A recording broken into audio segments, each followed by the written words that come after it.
I'm Henry Little, Chief Executive of Opera Rara, and a very, very warm welcome to all of you tuning in to our launch event for volumes 3 and 4 of our Donizetti Song project. If you'd like to ask us a question at any point during this launch, please feel free to do so via our comments option, and we will reply to you. You can also go to our Ask Opera Rara form on our website, www.opera-rara.com, or you can simply use the hashtag AskOperaRara on any of our social media channels. We may even incorporate your question in a future episode of our Lives in Song live streams, and I'll say a little bit more about those a little later on. So once again, welcome to Opera Rara, and you join us just as we're halfway, just over halfway in fact, through our current season. It's been a very exciting season so far. We were named as Gramophone's Label of the Year in October, which was a very welcome and very unique and very special accolade representing over 50 years of groundbreaking rediscoveries. Our Donizetti songs have featured in salon concerts with young emerging artists, many of whom are also participating in their first studio opera recordings with us. We've continued our recordings of Donizetti songs. We have now recorded 7 out of our planned 8 recital recordings. Last November, we gave a very well-received concert at London's Wigmore Hall, performed by the Italian soprano Rosa Faiola, accompanied by our artistic director Carlo Rizzi. And on the 10th of March, the Donizetti Songs concerts continue with a concert at Cadogan Hall, featuring songs by Donizetti alongside songs by Hector Berlioz. And that will be with Michael Spyres, Marie-Nicole Lemieux, and Giulio Zappa. So the Donizetti Song project is probably one of the most ambitious things that Opera Rara has ever done. We launched the project as part of our celebration of the 225th anniversary of Donizetti's birth in 2022. And the project will see the restoration and recording of nearly 200 songs, most of them completely unknown, over 8 recital discs. We began with the release of volumes 1 and 2 in September, that's last September, with tenor Lawrence Brownlee and baritone Nicola Alaimo. And why did we decide to do this? Why did we decide to make this shift away from our historical focus on Donizetti's operas? It's not just because it's a way of highlighting the incredible talents of some of the world's greatest singers, but it's also to bring to a 21st century audience a significant body of songs by one of Italy's greatest composers for the voice, and in particular to place those songs alongside songs in a field which arguably has been dominated historically by French and German composers. Everything we do at Opera Rara is about legacy. And one of the most important aims of this project is to encourage young amateur singers to explore and enjoy these songs. And there will be resources coming soon to the Opera Rara website to encourage the wider performance of these beautiful works. So turning particularly to volumes 3 and 4. Volume 3 features American tenor Michael Spyres, a long-standing Opera Rara collaborator and partner, and also one of our artist ambassadors. And Michael is accompanied by our artistic director, Carlo Rizzi, and the recital was recorded in May of last year. Volume 4 features the Canadian mezzo-soprano Marie-Nicole Lemieux, working with Opera Rara for the very first time, alongside Italian pianist Giulio Zappa, also making his debut with Opera Rara. And this recital was recorded in October of last year. But starting with Volume 3, featuring Michael Spyres and Carlo Rizzi. This is mostly French songs for tenor, with a little bit of German repertoire mixed in as well. And here to give you an insight into the recording process, we're going to watch a very short film.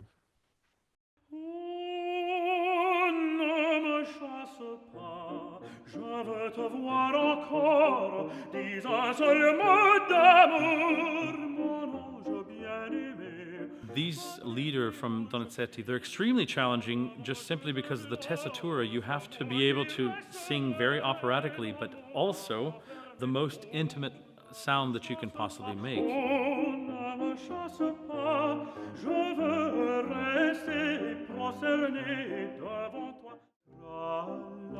This is the only piece that I've come across with harp and piano. The harp melding with the piano and making different beautiful melodies on top of the singing voice. It was extraordinary to record this.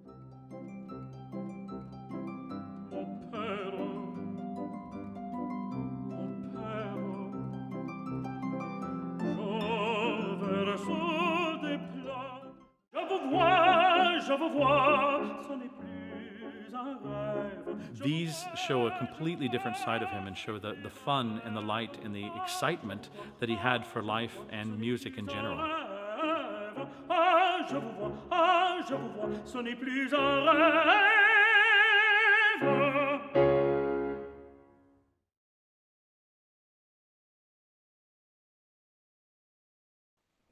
I'm delighted now to be joined by our artistic director, Carlo Rizzi, and our artist ambassador, Michael Spyres.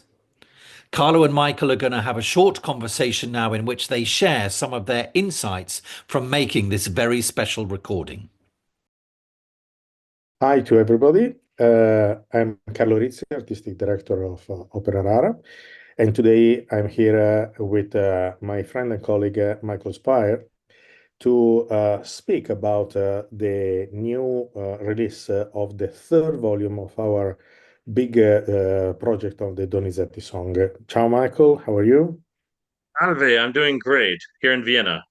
Ah, good, bene.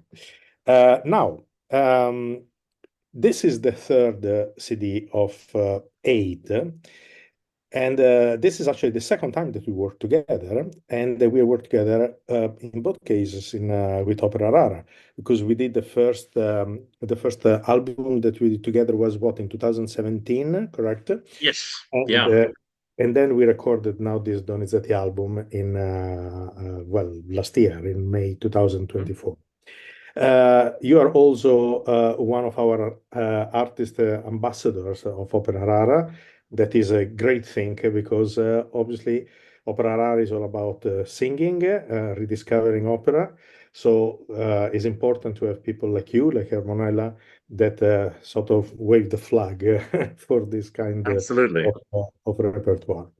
Now, you are known for having an incredibly vast repertoire. And of course, I will have to say it at least once in this interview for being a baritenore, so to have being a tenor. Assolutamente, sì. Exactly. Well, there are not many of that around.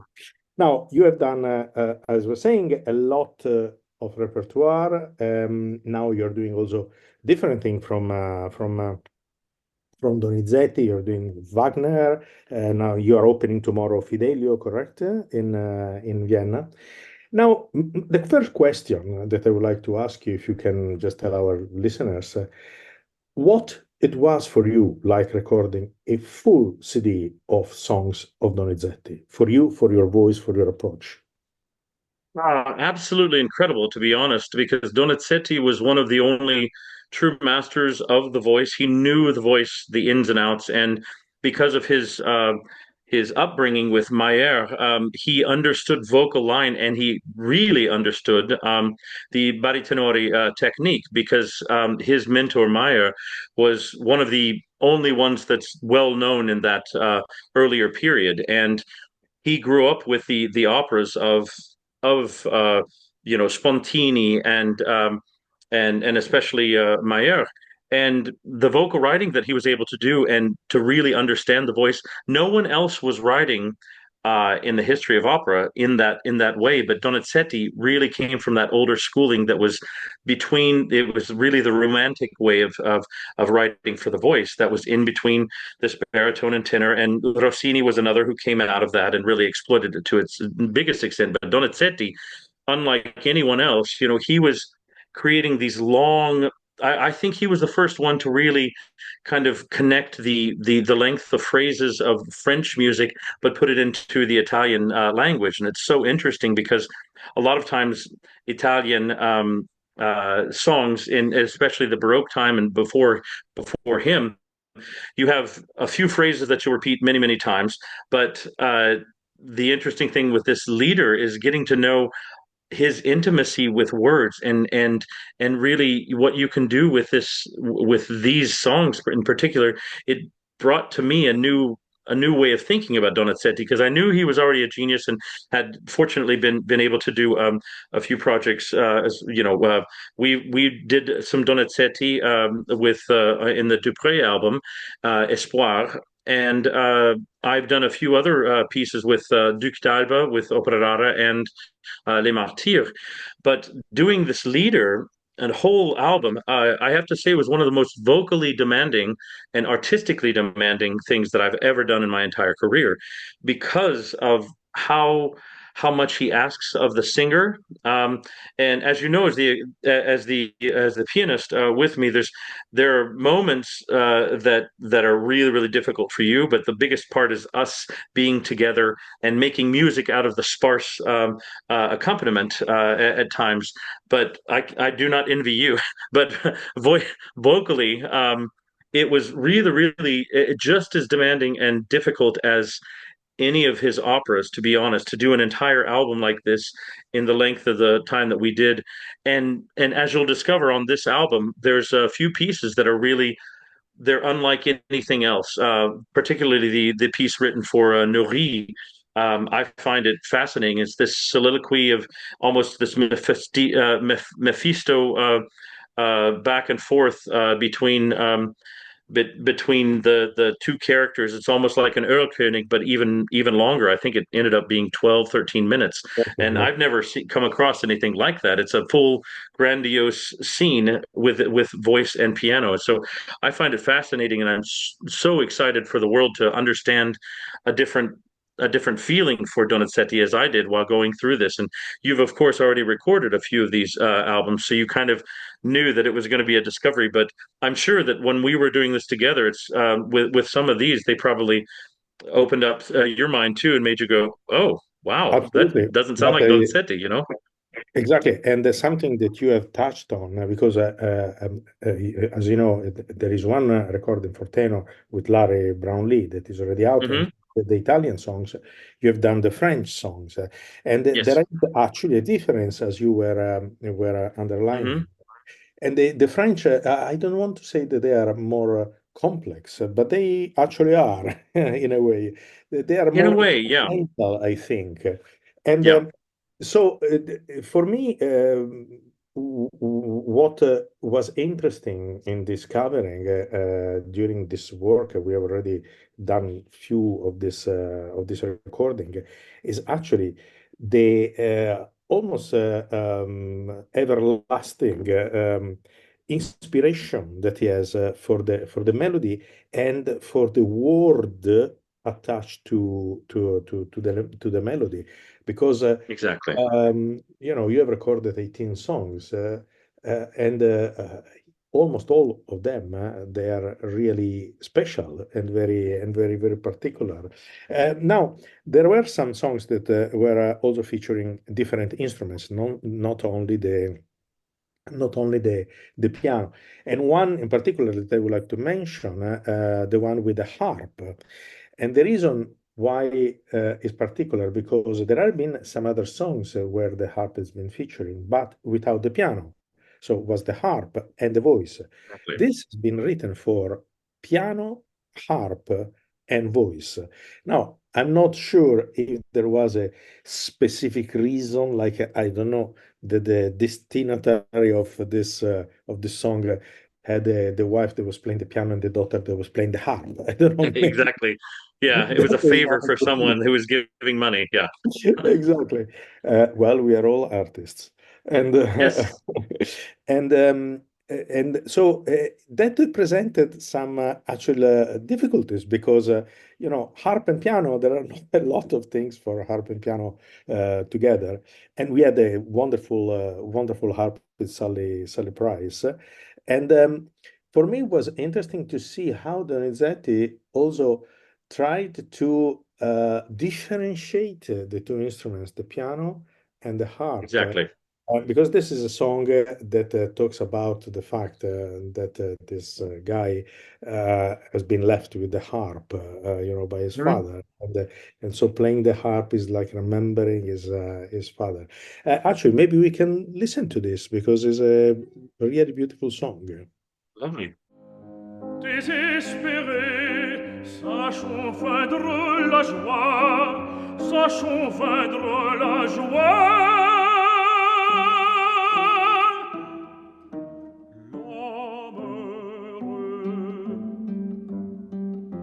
fuit le spectacle des pleurs, et c'est un chant de joie, et c'est un chant de joie, harpe fidèle.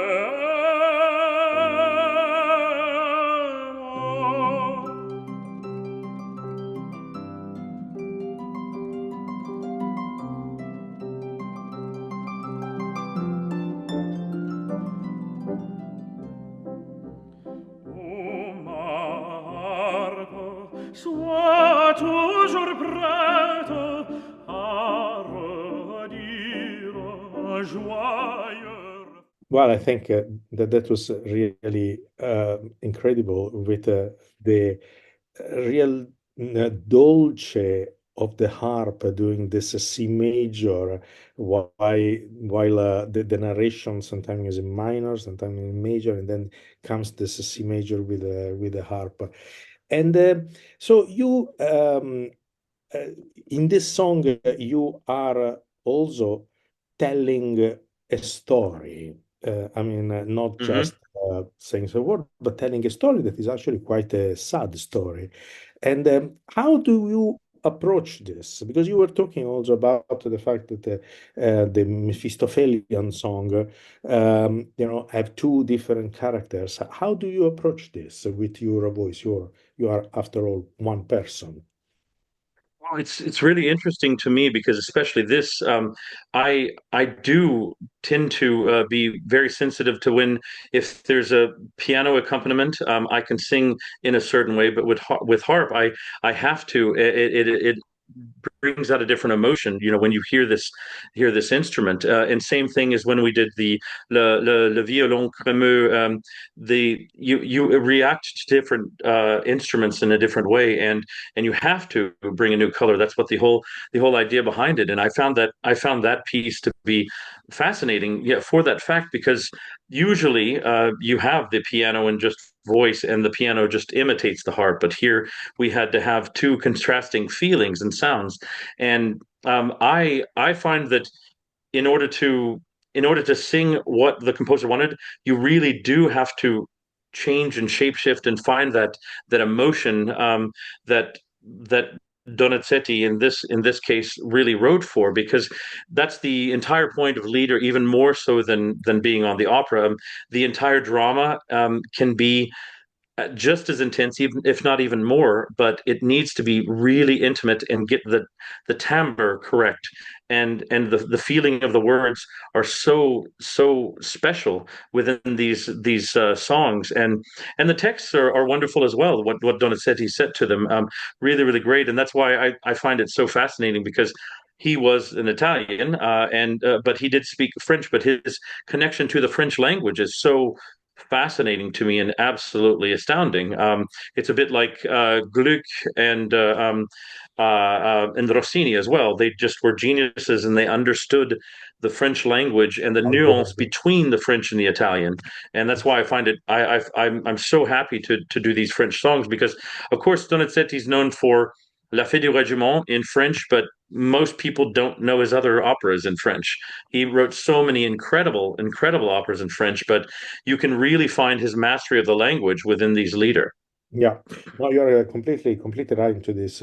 And one thing that for me is interesting about this whole project is that Donizetti, I personally feel, is like Mozart. It looks simple and is incredibly difficult. And Really, yes. exactly. And for this reason, I think that could be all the songs that that we are bringing to life, that Opera Rara brings to life with this project, could be very useful for a young artist, a young singer that start to study, and not just to find new pieces. Yeah, that also, but because I personally think that this would be like a vocal gym for them to learn. Do you want to say something about difficulty of the bel canto of the line of to sing something that seems very simple? Una furtiva lacrima is nothing, but Exactly. sing it That's a well. perfect example. Yeah, and that's I'm glad that you had said that because many people when they think of leader, they don't think of bel canto composers. You know, we think of some of Rossini's, but for the most part, every one of these composers got so overshadowed because they were doing this grandiose, amazing thing in opera.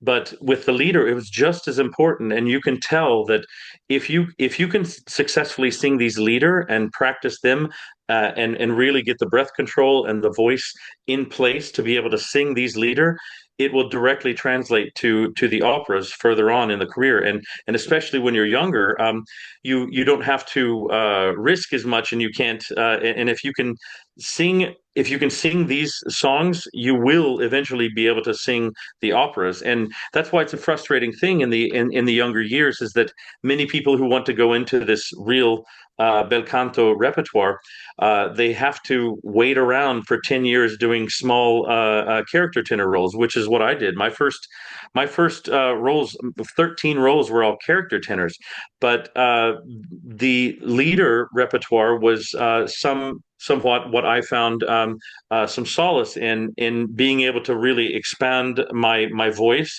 because people wouldn't take a chance on me earlier on, and I find this fascinating because if you're singing Donizetti's leader songs, it is exactly his line.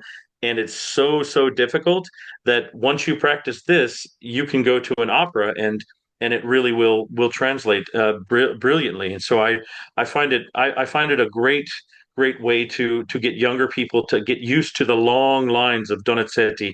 I was just having the conversation with another colleague that's wanting to go into some more heavier Mozart that only sung Rossini before. And I said, well, you need to be really careful because Mozart and Donizetti, funny enough, are the two composers that I would say have the longest phrases, and you have to breathe in a different way for both of these composers because Mozart and Donizetti will have phrases of anywhere from 7 to 11 seconds continuously. So you have a 7 to 11 second phrase that you're singing, but other composers, it's much less. 5 to 7 seconds. It's fireworks, but this kind of purity of tone and beauty that can be brought out with these leader, it's absolutely crucial for anyone who wants to go into Verdi, into Wagner, even, and unearthing these truly masterful bel canto leader, I think will help many young singers in their career. Great. That was wonderful. And I hope that the people that are listening are becoming very curious about hearing the songs. Now, there are two ways to hear the songs. One is to buy the recording, that obviously, please do. But, but also, soon you are going to sing live some of the songs together with Marie-Nicole Lemieux. That will be another installment of this project. When is this exactly? Is on the 10th. 10th, yes, the 10th of March, I believe, yes, at Cadogan Hall.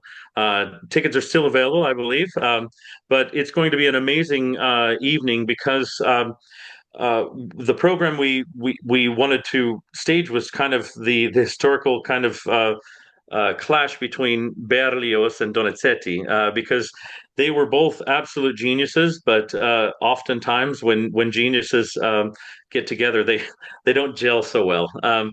And they had a very, very strong rivalry, but I find their vocal writing and their intention of their music so fascinating, and very similar. And a lot of times when people are too similar, they clash. And so I thought it would be fantastic, along with the Rara, while we were planning this, to do Berlioz and Donizetti, just to show the similarities and to see some of the beautiful vocal lines that both of them were writing that are unlike anyone else. Wonderful. The Fight of the Titans on the 10th of March at Exactly. Dagan Hall with Michael Spyres and Marie-Nicole Lemieux. The pianist will be Giulio Zappa, that is played in the recording with Marie-Nicole, the recording of Donizetti. Now, tomorrow, as we were saying, you are opening Fidelio, the Staatsoper in Vienna. And that is in German, of course. And so there is one German song in this Donizetti recording. How did you find the song compared to the others? Loved it.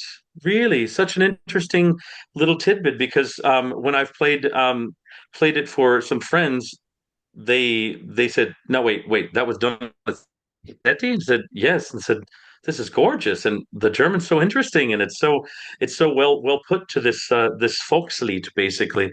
I loved it, and it's really just a Volkslied that will really become an Ohrwurm and get in your head, because it's such a beautiful tune. And I wish that he had set more songs to German, to be honest, because it's having that long vocal line was exactly what Wagner entered into. And Donizetti was a precursor to Wagner, whether people realize it or not, in his vocal writing and the longer lines. And it's wonderful when you can have this bel canto line along with a German text that's not so cumbersome as sometimes Wagner can be, which is just so many words. Yeah. But it's beautiful. It's a beautiful little piece, and I plan to sing it in the future as encores and things, just as a fun way to introduce people to Donizetti's German side. Well, let's listen to this. Ringsruht die grüne Alpenhut, rauscht grüne Wal, springt frische Flut, im Wald und Quell, was rauscht und schäumt, hab's in der Hütte mitgeträumt, hab's in der Hütte mitgeträumt.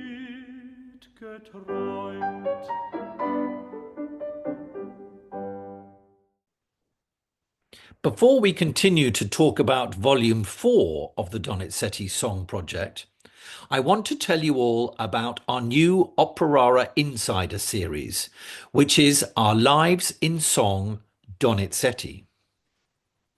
This features musicologist, critic and broadcaster Flora Wilson in conversation with our repertoire consultant Roger Parker, who is also the editor and curator of the entire Donizetti Song Project.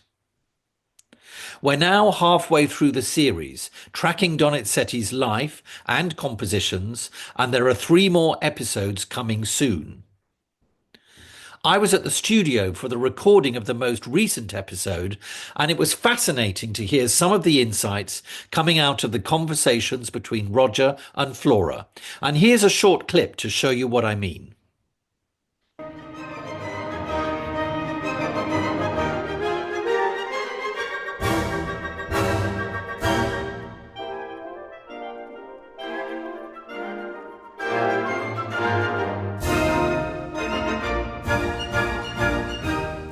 Roger, welcome back to the studio. It's been a while since our first episode. Found any more Donizetti songs since then? I have actually. Have you? Yeah. Tell us. One turned up in an auction catalogue, and it's an alternative version of a song we knew already, but actually significantly different. Incredible. So that turned out in the last couple of months. Yeah. This carries on happening. It just shows I haven't asked you off camera. Amazing. Well, look, our first episode kind of plunged in the deep end. We went straight into Donizetti's later life. We were listening to Il Sogno. Yeah, and it was. I think what we decided to do was to go into possibly the most dramatic moment in his career when he lost his beloved wife and decided to leave Italy.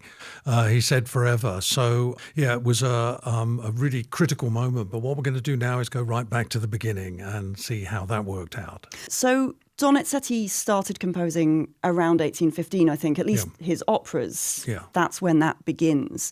So there was one very big name, one big kid on the block at that point in operatic terms, and it's Rossini, isn't it? Yeah. And the interesting thing is there was a famous other composer at that time, Pacini, who actually wrote memoirs and said, of course I wrote like Rossini. It was the only way to make a living, at that time. And Rossini was the only show in town. So from the very large, the very impressive to, again, this kind of smaller scale genre that we're thinking about. So was Donizetti's songwriting around this time, was it a way of getting away from this kind of Rossinian influence? Yeah, it's interesting you say that. I hadn't really considered it like that, but there's no doubt it is in all sorts of ways. It was a way of him, in some ways, going back even further, back into the 18th century and doing very simple melodies. But also, they're not always very simple, actually, and they develop in interesting ways, but in ways that opera arias couldn't have developed. So in some ways,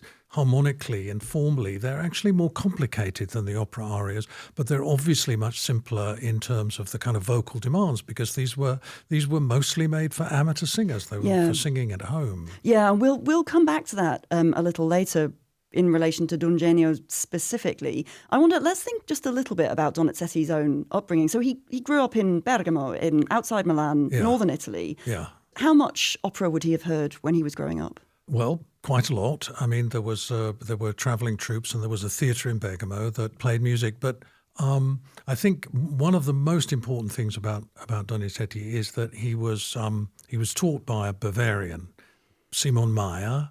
And he was taught as all composers, budding composers, they were taught in an ecclesiastical style. So counterpoint was not a problem for him. Verdi had the same kind of upbringing, and he said it taught him to manipulate the notes. He knew how to write music very simply, very easily. He was enormously prolific in that way. But I mean, as far as Donizetti is concerned, the interesting thing is that he's a northern Italian. As you say, he's born in Bergamo, but most of the time, after about 1815, he got down to Naples and he became a Neapolitan composer. And that was his basis, the basis of his professional life until the late 1830s. That was Roger Parker in conversation with Flora Wilson as part of our Donizetti Lives in Song podcast series. And the next episode will go live on our YouTube channel on Thursday, the 27th of March. So I really hope you'll tune in and enjoy that too. But for now, I want to turn to volume 4 of our Donizetti Songs project. And I'm delighted to be joined here by Canadian mezzo-soprano Marie-Nicole Lemieux and Italian pianist Giulio Zappa. Marie-Nicole and Giulio, you're very welcome. Hello, it's a pleasure to be here. Thank you. Hello, Henry. Hello, everybody. Buongiorno. It's wonderful to have you with us, and thank you for making the time. This was a really extraordinary recording experience, mainly because we had, if you remember, quite a short time, quite a concentrated period to capture these amazing songs.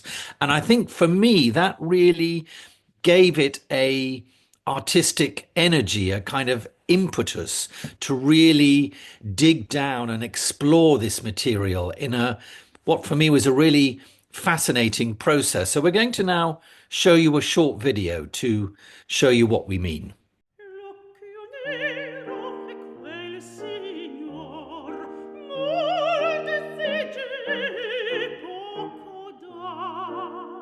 Each time I sing Donizetti, you know, it's a challenge, but it makes me grow as a singer and as an artist.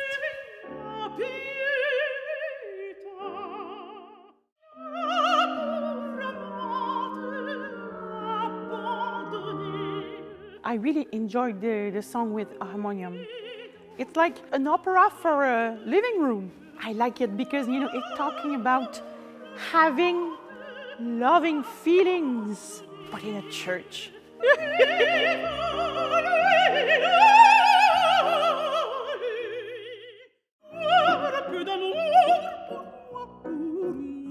You need this kind of beautiful singing, bel canto. But with Donizetti, you need balance between la bella voce and the text and the theater.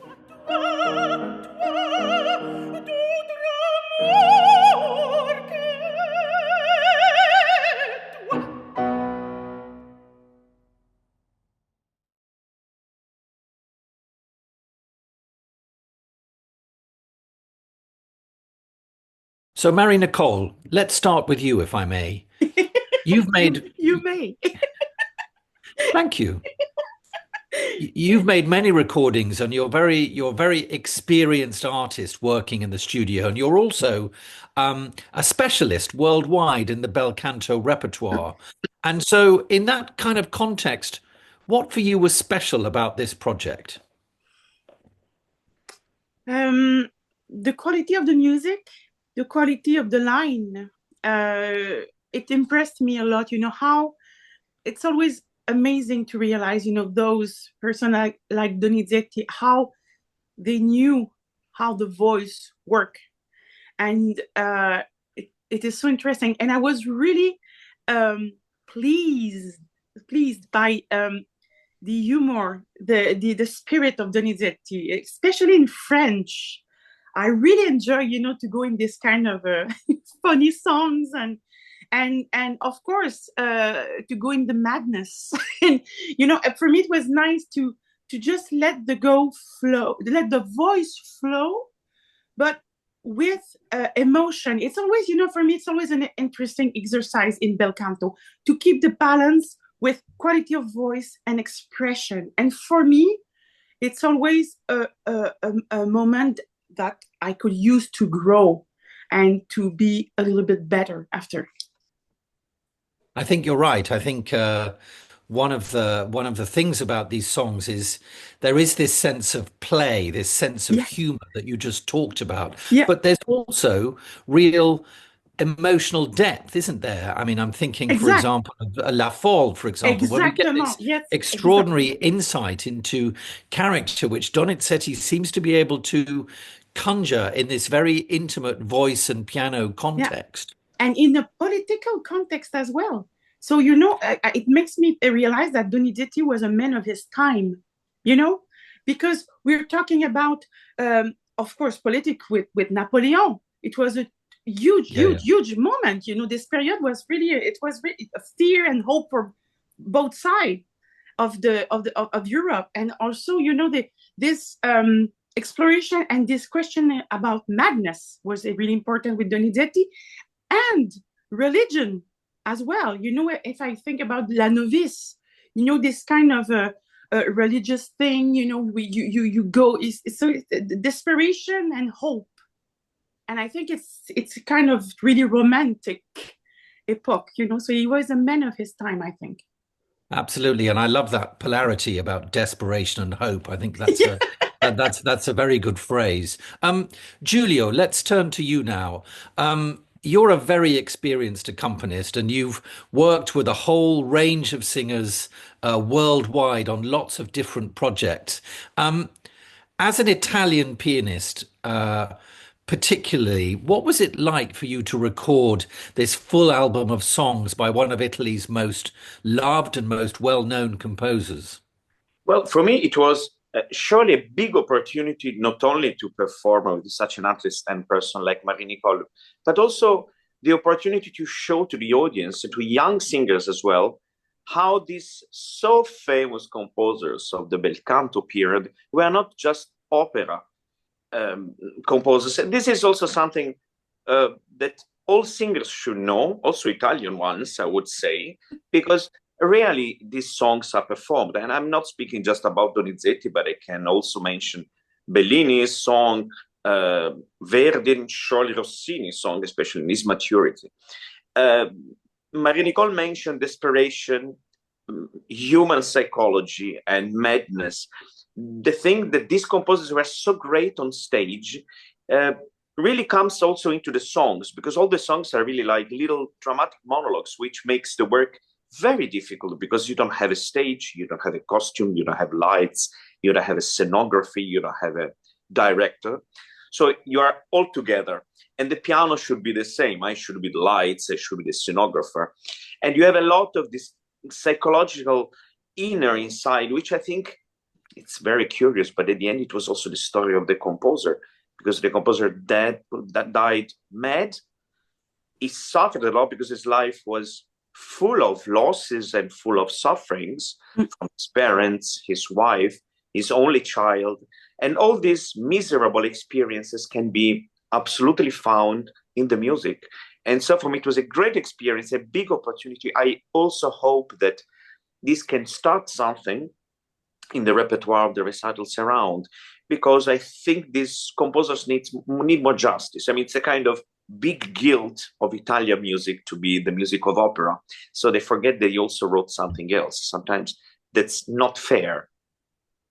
Well, I really like the way that you've connected these songs to the operas, which is, of course, as you say, the thing that Donizetti and Bellini and others are most well known for. And I particularly really like your analogy of the piano as, if you like, the set, the lights, the costumes, the essential environment, if you will, of the drama. And of course, what I think what we get here, what I hope we get, is the way that Donizetti brings his wealth of rich experience in the operatic medium to this much more intimate and close and personal and direct world of song.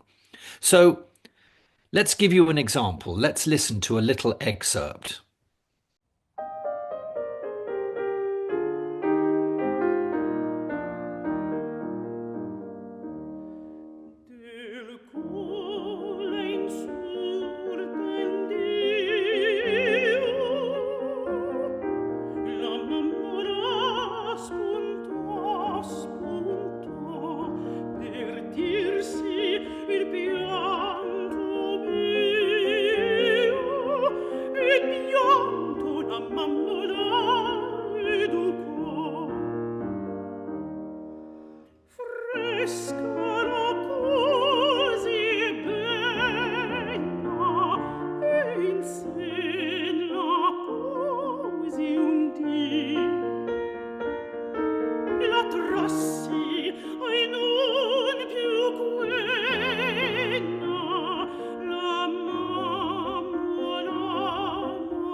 So that was Donizetti's Del Colle in Sulpendio. In fact, one of his earliest songs, and here we've just been transported to an idyllic pastoral world of shepherds and shepherdesses.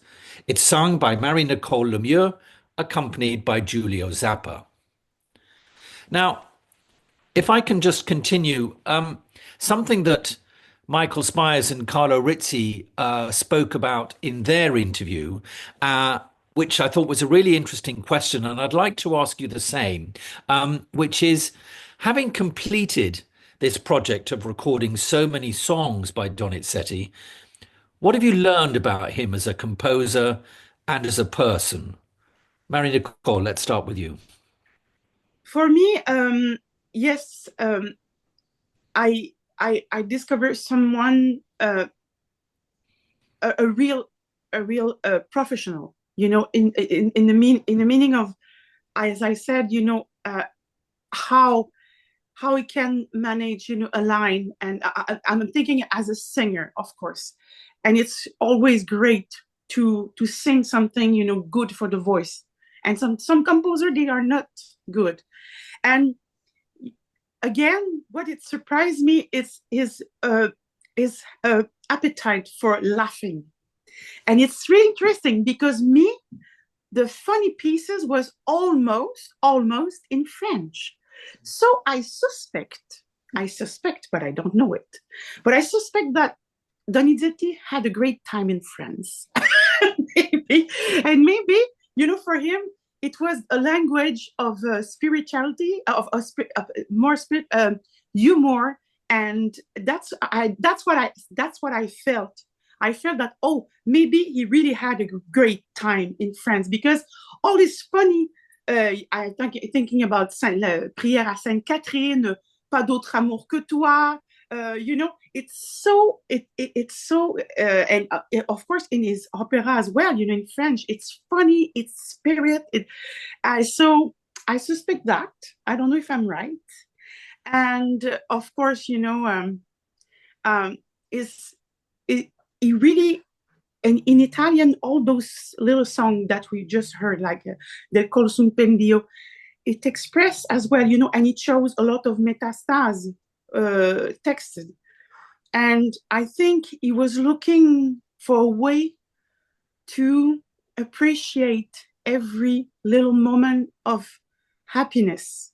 But we know that it was difficult for him in his real life. And I think he was looking for a way to feel the moment, seize the moment, and always with delicacy. And this moves me about him. I think that's wonderful, and yeah, I think that's a really lovely comment. Giulio, you mentioned earlier about this project being an opportunity for a broader view of Italian song. This period in Italian music, as you rightly say, we always associate with opera. Tell us a bit more about what you see as the potential legacy of this kind of project. But actually, the potential comes from the fact that sometimes opera can be reduced into a room, is what we said just before. Because the big characteristics, Marie-Nicole mentioned the humanity of Donizetti, who liked to depict all these characters, but also how these songs, for any of these composers, really represented a kind of little biography which goes parallelly to a production of opera. So the legacy, the importance of knowing these songs is just also to know how the composer developed, changed also places and languages, because we did some songs in Italian. Some Italian were very neoclassical, like Metastasio songs.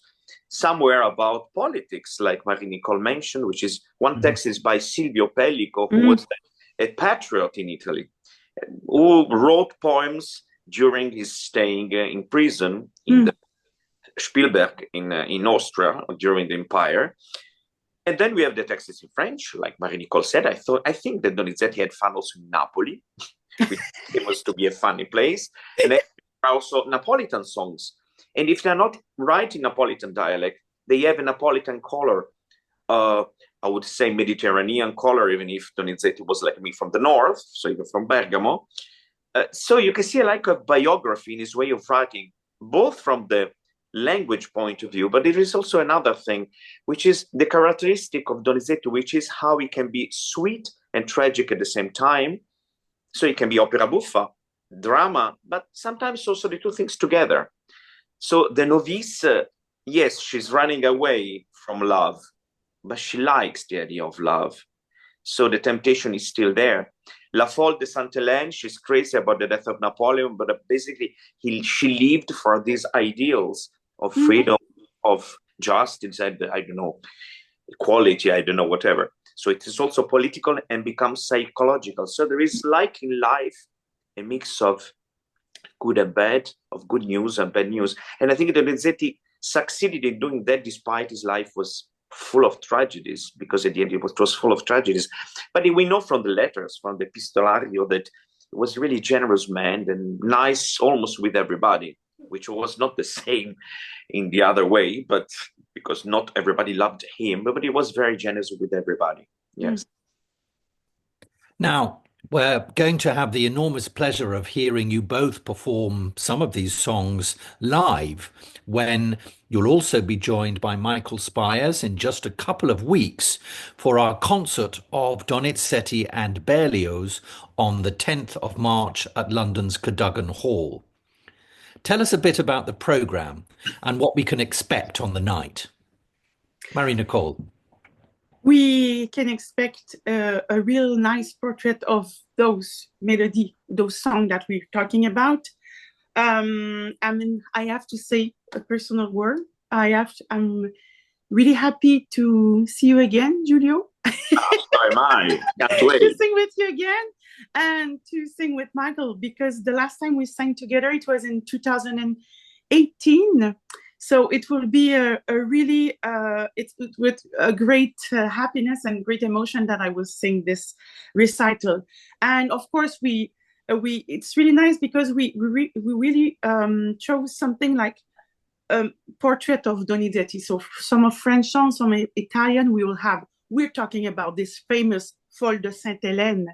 And I think it was really important to sing it, because it's, for me, it's a masterpiece. It's a masterpiece. And it's so interesting, the color that you can have. And of course, we're going to sing Berlioz. And we thought that it was interesting because those two composers, they were in a different way of thinking. But, beauty wins at the end. So I just hope that you will serve the beauty and Donizetti and Berlioz as well. And Giulio, there was, I think I'm right, quite a lot of rivalry, wasn't there, between Berlioz and Donizetti? So it's, what are your thoughts about having them both on the same program here? Well, Berlioz was not very sweet in general with Italian opera. No. But that's fine. I mean, it's a different approach towards art, like Marie-Nicole. What is important is beauty. But for the audience, I think that when you have two different composers, what is really more interesting is that sometimes they have a lot in common. Exactly. Because they hated each other, maybe in the way of writing, but you can find a lot in common. For example, the relation with the text, how you submit the music to the text, which in Donizetti, strangely enough, was actually one of the first new element he introduced, especially in his late works in the 30s and 40s, just to prepare the entrance of Verdi in history of music. So it kind of bridge between Verdi and bel canto, pure school. Yeah. But I would say something even more technical and musical. There is, harmonically speaking, very interesting thing in the program, because we all know that Berlioz used harmony in a very special way, which sometimes gives us problems of performing about form, harmony, and chain the phrasing. But Donizetti, especially in some songs, La Folle de Sainte-Hélène, but also in the other one, which is not in the program, unfortunately, but there are other songs, tragic monologues, where the harmony is quite surprising for a composer that usually uses very elementary harmony. But it's also true when you write for the theater, you are free, but at the same time, you have to respect some timing and some stage rules. When you have a monologue with a piano, in a certain sense, you are even freer. So you can do that. You can make experiments in a good way. So these experiments in Donizetti will be, in a way, not so far from some musical language of Berlioz. So I think that the being together won't be so strange. It's just like will be an interesting couple. Complementary. Absolutely. Complementary. And an interesting couple indeed. And of course, it's a concert that we're hugely looking forward to. And here, just by way of a taster, let's briefly listen to Pas d'autre amour que toi, a song which will open the second half of the concert at Cadogan Hall on 10th of March.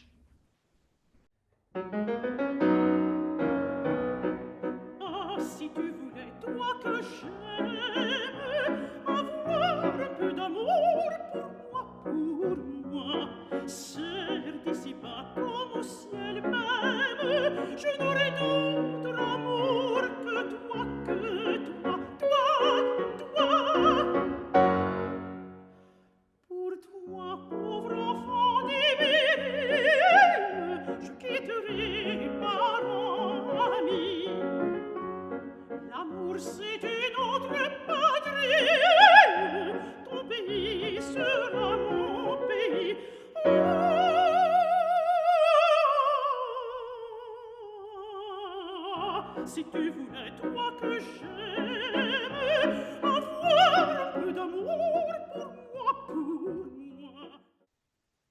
That was an excerpt from Pas d'autre amour que toi, one of Donizetti's last songs, which in the words of Roger Parker is, and I quote, mercurial, full of rhythmic and harmonic surprises, and with an underlying flirtatiousness that was evidently a winning formulation in the salon atmosphere of the time.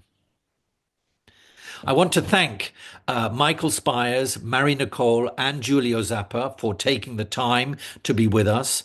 And of course, also thanks to Opera Rara's artistic director, Carlo Rizzi, for joining us. I want to recognize the other artists, the instrumentalists who are featured on the recordings, because these are not songs that were written just for voice and piano. Several of them feature a range of other instruments. And on these recordings, we were delighted to be joined by Edward Batting, playing the harmonium, Sally Price, playing the harp, and Eloiso Fleur-Tom, playing the violin. Both volumes 3 and 4 of the Donizetti songs are out tomorrow, and you can order them on the Opera Rara website now. But for now, I want to encourage you to stay on our YouTube channel for the premiere of the recordings at 7 p.m. We're going to start with volume 3 with Michael Spyres and Carlo Rizzi, and then we'll continue straight after with volume 4 with Marie-Nicole Lemieux and Giulio Zappa. And the link will now be placed in the chat. So our Donizetti song project continues. We will be announcing our 55th anniversary season and the final year of that Donizetti song project in April. Once again, Marie-Nicole Lemieux and Michael Spyres will be singing at Cadogan Hall, accompanied by Giulio Zappa, on Monday the 10th of March at 7 p.m. We really hope you can join us for that very special concert. And their recordings, both volumes 3 and 4, will be able to purchase that night, and both artists have generously agreed to sign copies directly after the performance. For those of you who can't be with us in London on the 10th of March, we will be recording the concert for future broadcast on our YouTube channel, so please do look out for a link to that. And if you are in London, there will be many other opportunities to hear these songs performed live by young and emerging artists as part of our Salon concert series. And those concerts continue with young soprano Ellie Neat and accompanist Florent Mourier on the 25th of March, followed by a recital with Joanna Harris and pianist Anna Tilbrook on the 8th of May. And more information on those and everything else about our work can be found on the Opera Rara website, opera-rara.com. Please do click below to subscribe to our YouTube channel, visit our website to join our mailing list, and to hear more and to stay connected with us. I want to particularly thank Andrea Pessino, Opera Rara's 2024-25 season Donizetti song supporter, as well as the members of the Opera Rara Donizetti Syndicate. The Donizetti Song Project is supported by the Colwinston Charitable Trust and the Cocaine Grants for the Arts at the London Community Foundation. All of Opera Rara's work is only made possible by the support of our loyal family of donors and viewers like you. For more information about supporting Opera Rara, please go to www.opera-rara.com/support. Finally, thank you for being with us. Your collaboration and participation on this latest journey of operatic and vocal rediscovery is much appreciated.